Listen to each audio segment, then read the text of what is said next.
Train 262 Heavy, wind calm, runway 31 left, clear for takeoff, caution wake turbulence, previous departure, Heavy 777. Bienvenue à Paris, welcome to Paris. This is DerTebbers, and this is your Flight Simulator X Spotlight. We have our A340. This happens to be the A340 300 model in, of course, Air France livery. Why are we flying this guy out of Charles de Gaulle? Why is it an A340? Well, it's an A340 because why not? Links down below for this A340. It's actually a pretty big pack. I will warn you right now. It has the A340 200 and the 300. The 200 was not a very liked model, but the 300 was the most popular. The second one being the 500 model. I'm sorry, the 600 model. It is a big pack. I think it covers just about every airline that operated this aircraft. It's a huge pack. So if you're looking for a lot of A340s, this is a pack for you, presuming this is a good model, of course. So let's talk about our A340, and then we'll talk about why we're here in Paris and other thingamajiggies. So this was developed concurrently with the Airbus A330. It shares the same wing and airframe in an attempt to save development costs. The adoption of the common wing structure had a technical advantage. The outboard engines could counteract the weight of the longer range models by providing bending relief. So you would think you wouldn't want that. You'd want the wings to float, but you'd only want them to float so much. And a 787 has a very large wing bend in comparison to its size. It's got quite an upsweep to its wings. You only want so much upsweep before the aircraft actually suffers for that. These outboard engines actually pull the wings down. However, initially it was found that the wings weren't strong enough for those outboard engines, and there was actually warping and fluttering because of them. That was corrected by the addition of plastrons to the wings that created a different laminar flow around the wings. All right, let's get inside. Back off our gauges there. All right, here's our cockpit. It looks let's say suspiciously like the in-game A321, though that shouldn't be too much of a surprise.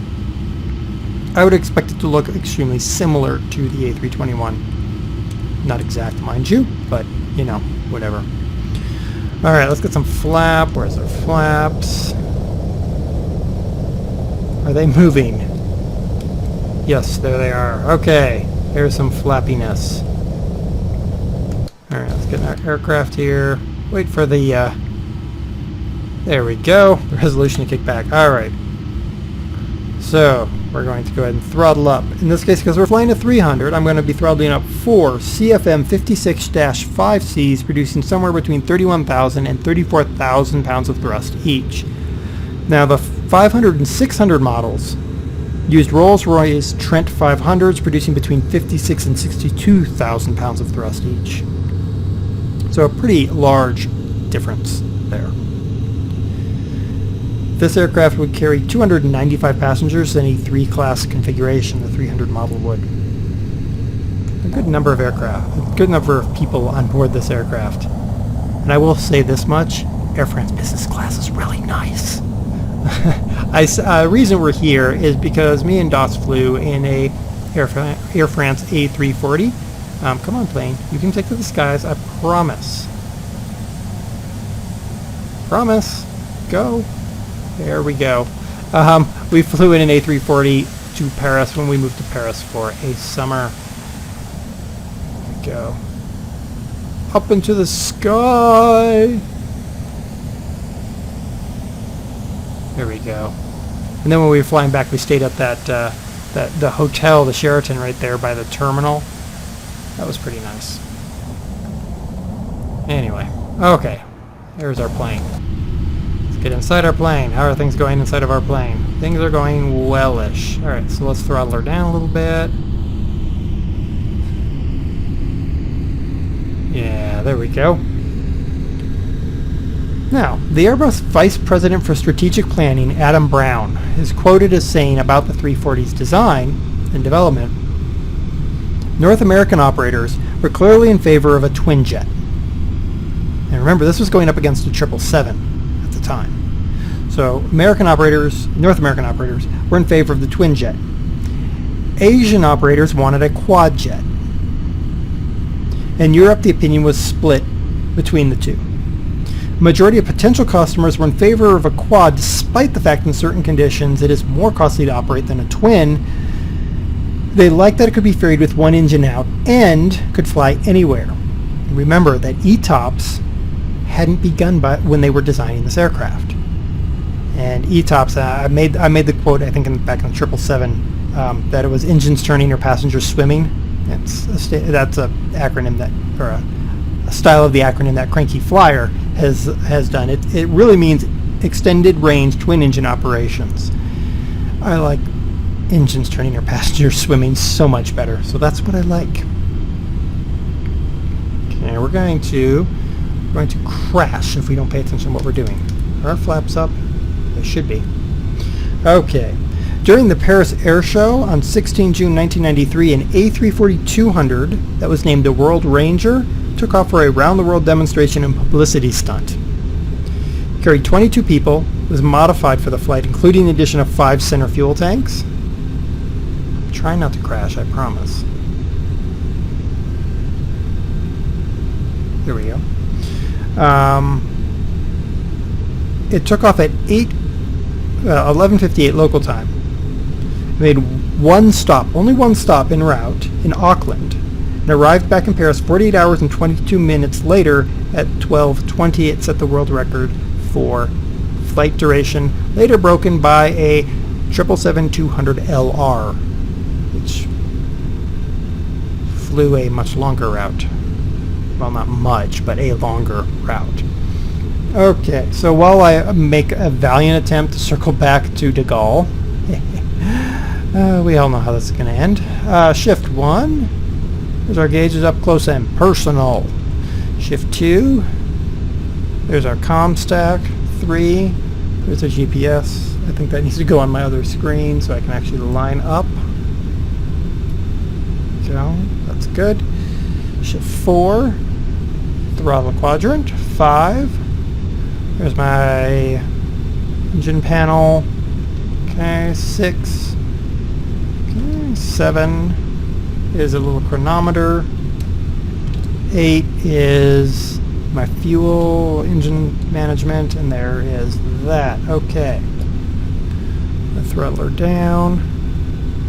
We are currently over LFPH. I'm going to make an attempt at circling around into De Gaulle, but it's probably not going to work. Now there is some controversy that surrounded the introduction of some of the models of the 340. Singapore Air ordered them because they wanted them to fly a particular flight profile, and it was found after delivery the aircraft were actually overweight and were unable to make that flight profile. This led to the aircraft being converted. They became all business class aircraft. You used to be able to pick up a Singapore Air A340 out of New York or LA direct to Singapore, non-stop. That was all business class. I believe they've stopped those flights. Unfortunately, I wanted so badly to be on one of those flights. But even if they haven't stopped it, I don't think I could ever afford it. So there you go. I know I'm over speed for the eagle-eyed among you who are like, you're over speed. I know. So I'm heading out for LFPE, which is over here somewhere, and then I'm going to swing around and follow what looks to be my ILS glide slope and pick a runway at random. That's how I work. That's how I roll. Well, there's our A340. Air France livery. It's a nice looking aircraft. You know, that there used to be Virgin Atlantic only flew quad jets. They actually had on the side of their aircraft 4 for safety. Now they've accepted delivery of their A330s, so they can't say that so much anymore, but whatever, right? Right. But there was, for a long time, and still today to some degree, there's people who prefer to fly overseas on quad jets. It's just a safety factor. They're like, well, there's 3 more engines out there. That's true, but the fuel costs are just atrocious. Now, the fuel flow rates of a 777 engine are higher than the individual fuel flow rates of a A340, but when you consider 2 engines versus 4 engines, it's a 6 to 8% savings to fly a 777. It's found with 2008 fuel prices that Thai Airways on their New York to Bangkok flight would have had to have a passenger load of 120% in order to break even. Needless to say, that doesn't happen very often. Alright. There's a little bit of flap out there. Oh crap, there's a whole slew of runways over here, and I don't know which one is the one I want to land on. Huh. Well, I guess it doesn't really matter there now, does it? Oh, crap. I was going to jump on ILS glide slope. That's Le Bonnier. Oops. Or is that Orly? It might be Orly. Whatever. It was the wrong one, and that's the problem. Okay. Let's drop those gears. There we go. Notice the center bogey. Again, sort of a stabilization. I like the fact that the bogies are properly placed when they come out of the aircraft. Alright, we're going to drop a little bit of flap. It is very well modeled. You can even see, if we look at, if I get to the outside view really quick, you can see the dirt around the front 2 doors where jetways would attach. Alright, there we go. We are aiming for, I don't know what runway. We're aiming for a runway. We're going to go for the right one. The left middle-ish one. Okay, this is going to be fun. Alright, so we've hit the CGZ. 2500. Thank you. Oh yeah, this one has a talkie bit. It's got call-outs, which is nice. I do like the call-outs. It doesn't allow me to not have to glance down there so much.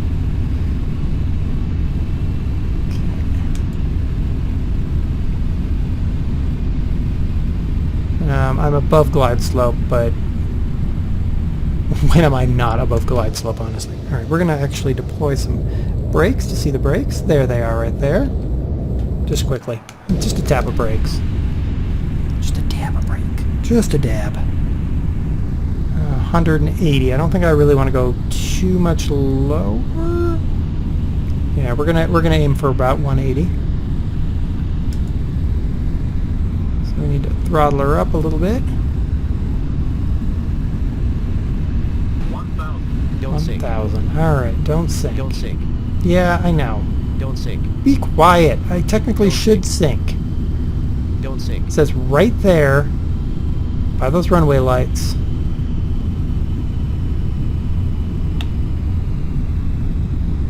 Okay, there we go. Come on, baby. Come on, baby. We're going to make this landing 500. 500. Don't sink. We're going to spool up because we're sinking too fast. Don't sink. Don't sink. Minimums. Don't sink. Engine spooling up. Don't sink. Minimums. Don't sink. There we go. Throttle her down. Brakes out. Brakes in. 100. Sink brake. 50. 40. Oh, we're going to crash. 20. 10. Jesus. Every time. Alright, we're back here at the Gaulle. Yeah, perfect, pristine aircraft. Oh, we have the up-close and personal view now. Microsoft Flight Simulator. Ladies and gentlemen, the one simulator that cannot manage its own view. Ugh. Alright, there we go. Alright, so here's our A340. Our Air France one. Again, this pack is pretty large. I didn't count the number. It was just, I just opened it up and was like, oh, wow, that's a lot. If you're looking for a quadjet, if you're looking for part of the Airbus family, this one appears to work. Let's open up the door. And let's shut down the engines. There we go. So there we go. It's the Airbus A340. The link is down below. As always, definitely a good aircraft to put in your hangar if you're looking for a civilian aircraft or an Airbus aircraft or whatever you're looking for. So there you go. Till next time, this has been DerTebbers with your Flight Simulator X Spotlight. See you next time.